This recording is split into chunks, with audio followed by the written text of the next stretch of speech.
Salam Bapak Ibu Saudara yang dikasih oleh Tuhan, kembali lagi di Studio Kristen. Ya, terima kasih sudah mendukung perkembangan channel ini dengan cara subscribe, komen, dan share. Baiklah, kita akan juga menyaksikan salah satu video kali ini yang lagi beredar ya, di mana ada salah satu ustadz yang mengatakan bahwa Alkitab itu tidak punya Alkitab itu tidak punya keaslian ya, dan juga Alkitab itu dia mengatakan bahwa tidak punya manuskrip atau Alkitab itu dipalsukan. Ya, apakah benar begitu? Ya, ternyata juga kitab suci Al-Quran juga ya direvisi ternyata ya. Itu akan ditanggapi oleh salah satu profesor dari kalangan muslim sendiri. Ya, lebih jelasnya mari kita dengar bagaimana penjelasannya berikut ini. Tuhan Yesus memberkati kita. Sangat bersyukur saya terlahir sebagai muslim dan mempunyai kitab Al-Quranul Karim. Karena Al-Quranul Karim itu dijaga oleh Allah Subhanahu wa Ta'ala sampai sekarang. Teks Bible mereka itu sudah hilang, tidak ada. Nah, itu mereka tidak mempunyai manuskrip satu biji Bible mereka, berbeda dengan Al-Quran kita. Maka dari itu mereka dapat dengan gampang gitu untuk mengubah kitab. Kita sudah menyaksikan bersama bagaimana tanggapan atau penjelasan dari Ustadz ini ya, di mana dia menuduhkan kekristenan itu ya Alkitab itu tidak jelas, tidak punya manuskrip, bahkan ya Alkitab itu dipalsukan, iya kan? Ternyata Ustadz ini ternyata kalau kita melihat bahwa dia merasa benar ya, merasa dirinya yang paling oke sekaligus ya, dirinya yang paling wow gitu ya kan? Ya, ternyata tuduhan dari Ustadz ini juga dibantah oleh salah satu profesor. Ya, mari kita dengar bagaimana penjelasan dari profesor ini yang mengatakan bahwa ternyata kitab suci Al-Quran juga direvisi dan ternyata kitab suci Al-Quran itu dibuat oleh orang kafir. Ya, mari kita dengar bagaimana penjelasannya. Tuhan Yesus Abdul Malik bin Marwan, khalifah kelima dari Bani Umayyah, bersama gubernurnya di Irak bernama Hajjaj bin Yusuf. Mereka berdua membentuk satu komite untuk mengedit Al-Quran. Coba bayangkan, proses editing Al-Quran itu masih terjadi pada masa Abdul Malik bin Marwan. Dan di antara anggota komite yang dibentuk oleh Abdul Malik bin Marwan ini, mereka berjumlah 6 orang, itu terjadi perdebatan tentang bagaimana ini dibaca, apa yang perlu dimasukkan, apa yang tidak dimasukkan. Ya memang ya, ini kitab suci kita ya, masa iya Quran diedit gitu. Terus apa bahasa yang lebih sopan kira-kira? Mengedit Al-Quran itu kan berat sekali ya. Saya paham, Anda pasti susah menerima ini ya. Paham Tetapi lagi-lagi ya, kita cenderung menganggap sejarah teks Al-Quran itu sebagai sesuatu yang unik, sesuatu yang berbeda dibandingkan kitab suci agama-agama lain. Karena semua kitab suci agama lain itu formasi dan kanonisasinya menjadi seperti yang kita lihat sekarang, itu terjadi dalam waktu yang panjang. Nah, apakah Al-Quran itu suatu pengecualian? Seberapa yakin kita bahwa Al-Quran teksnya sudah fix seperti yang kita lihat sekarang itu pada periode Abu Bakar dan Utsman bin Affan.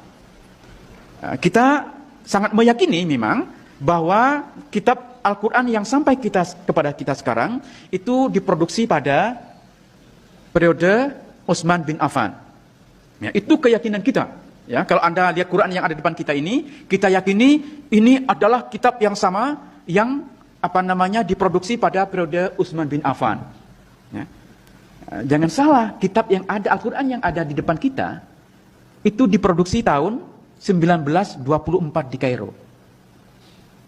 Ya, belakangan sekali. Jadi kitab Quran standar yang ada di mana-mana, termasuk yang di depan kita sekarang, itu adalah produk dari komite yang dibuat oleh Menteri Dalam Negeri di Mesir dan terbit pertama kali tahun 1924. Dan kenapa kemudian lahir menjadi kitab standar? Karena waktu itu, seperti halnya sekarang, Mesir itu menjadi kiblat orang-orang yang ingin mencari ilmu dari berbagai negara. Nah, para mahasiswa yang datang ke Mesir itu umumnya membawa Qurannya sendiri-sendiri. Ada yang membawa dari Yaman, ada yang membawa dari Turki, dari Jakarta, dari Indonesia, dan dalam banyak edisi ada perbedaan-perbedaan. ya, kan terutama di Yaman, di Maroko, mereka membaca Quran dengan cara berbeda dengan kita. Itu harus kita tahu, ya. Dan kita juga tahu bahwa minimal ada 7 bacaan Quran yang dibenarkan. Nah, ini bagi pemerintah Mesir dikhawatirkan akan membingungkan ketika mahasiswa dari berbagai negara itu membawa Qurannya dengan versi yang berbeda-beda. Maka kemudian dibentuklah satu komite untuk menyatukan versi Al-Quran. Setelah melalui berbagai perdebatan, karena banyak yang tidak setuju, termasuk juga untuk mencetak Al-Quran, karena khawatir bahannya najis katanya. Apalagi mesinnya dibuat oleh orang kafir. Jadi banyak yang tidak setuju bahwa Al-Quran itu akan dicetak. Tetapi walaupun ada banyak penolakan, komite yang dibentuk oleh Kementerian Dalam Negeri Mesir berhasil menerbitkan pertama kali tahun 1924. Karena sokongan rial Saudi Arabia yang luar biasa, maka kemudian dengan sponsor uang Saudi, Al-Quran yang diterbitkan tahun 24 itulah yang kemudian disebar ke seluruh dunia, termasuk yang kita miliki di Indonesia sekarang. Oke, jelas ya untuk Yusuf. Menurut Profesor Mun Insiri, ahli kitab Q ini, menegaskan bahwa kitab Q juga mengalami proses editing. Jadi sekiranya Anda jangan ngotot lagi dengan argumen-argumen kosong kamu. Ya, kita lanjut. Profesor Mun Insiri bahkan juga menandaskan bahwa 2/3 isi atau kandungan dari kitab Q itu ternyata nyontek dari Bible atau disadur dari Alkitab. Ini penjelasan Profesor Muninsiri. Nah, karena itu lebih dari 2/3 kandungan Al-Quran itu sebenarnya menyangkut cerita, kisah, hukum, ataupun elemen-elemen dari umat-umat terdahulu yang juga direkam dalam kitab-kitab terdahulu, terutama the Bible. Ya, baik itu Perjanjian Lama atau yang disebut dengan Hebrew Bible atau Alkitab Ibrani ataupun New Testament, Perjanjian Baru.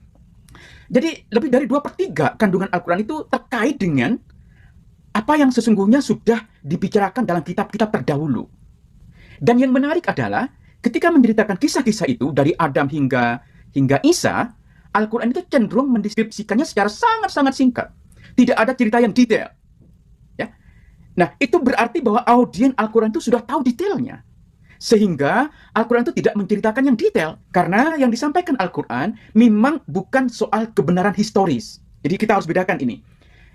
Antara di satu sisi kebenaran historis, yang itu bukan sesuatu yang dibicarakan Al-Quran.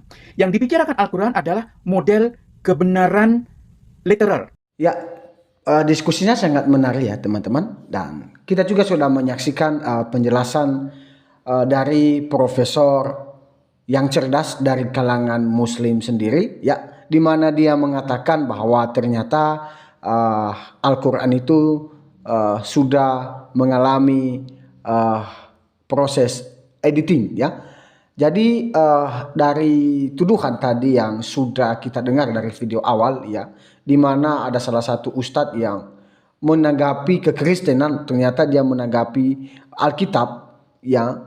Ternyata dia mengatakan Alkitab itu palsu, ya, Alkitab itu tidak punya keaslian, ya. Saya tanggapin dari ustadz tadi dan dari awal bahwa kalau dia menanggapi kekristenan atau Alkitab, ya, jangan banyak ngomong, ya. Kalau tidak punya bukti yang jelas, ya. Karena dari penjelasan profesor yang cerdas tadi jelas-jelas, ya, Al-Quran sendiri mengalami proses editing, ya. Tapi ini buktinya, ada penjelasannya yang. Tetapi kalau ustadz yang dari awal tadi, dia hanya banyak ngomong berkoar-koar, tapi tidak punya data keaslian yang jelas. Ini ngaur namanya. Ini ngaur dan tidak punya data yang kuat gitu. Ya, harapan saya, ya, sekali lagi jangan terlalu banyak berkoar-koar tentang kekristenan kalau tidak punya dalil atau kalau tidak punya data yang jelas. Saya setuju dengan apa yang disampaikan profesor tadi, ya. Itu yang paling baik. Ya, itu yang paling baik dan itu pengajaran yang baik menurut saya. Jadi harapan saya, mari kita semua untuk memberikan komentar, tanggapan yang positif terhadap video ini. Tuhan Yesus memberkati kita.